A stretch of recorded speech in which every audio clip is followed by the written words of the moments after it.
Okay guys, so since we've finished programming our user interface behavior for our application, especially for the post page, we will now go to the backend and we will now organize the backend development. Okay, first of all, in order to develop the backend, we'll go to Safari, localhost dot then PHP my admin panel.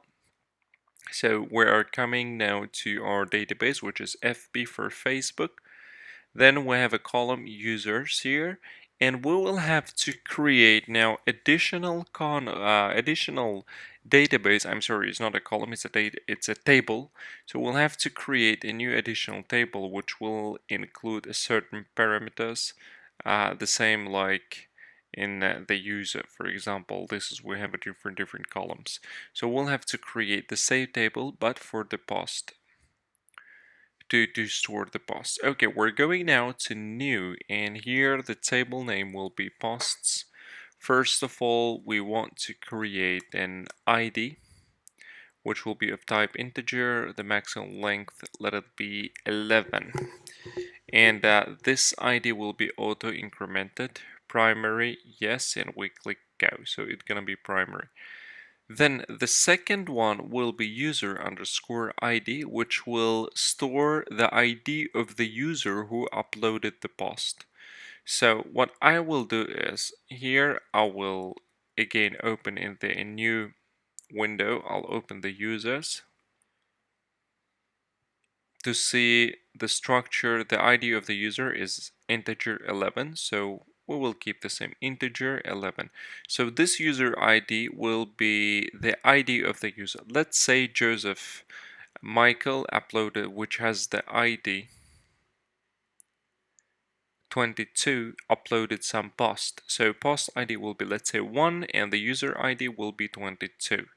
Okay, so after we have a user ID, then what are the information we are planning to store in the database? First of all, it is the text, and the second one it is the picture. So these two types of information. So and the next column will be a text, which will be of type varchar. Here we can write, let's say, 1,000 characters, and then we will keep everything by default. And another one will be a picture, which will be again of type of varchar, which will store, as you remember, the link or the path to the image.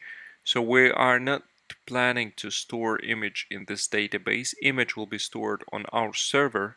In database we'll have only the link or the route or the path to access this image. And we now need more columns to be added.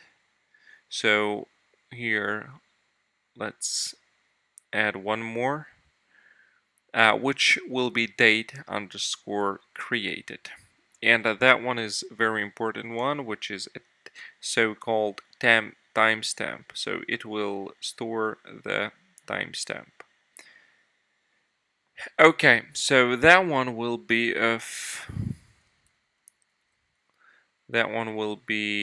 timestamp. As you remember, we've done the same for the users. If you go to the structure here, date created, it's our timestamp. So then we're selecting current timestamp. Okay, so the same configurations.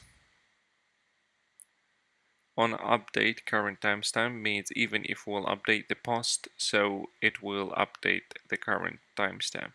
And one more thing is here, collation, let's select UTF-8 Unicode, so it will support all the languages. This is just the advantage for you. If your app, let's say, is only targeting the English speakers, then you don't need to keep your UTF Unicode. Okay, and we will save it. Here we go. So we have a unique ID. This ID will be unique, so we cannot store two posts with the ID 1.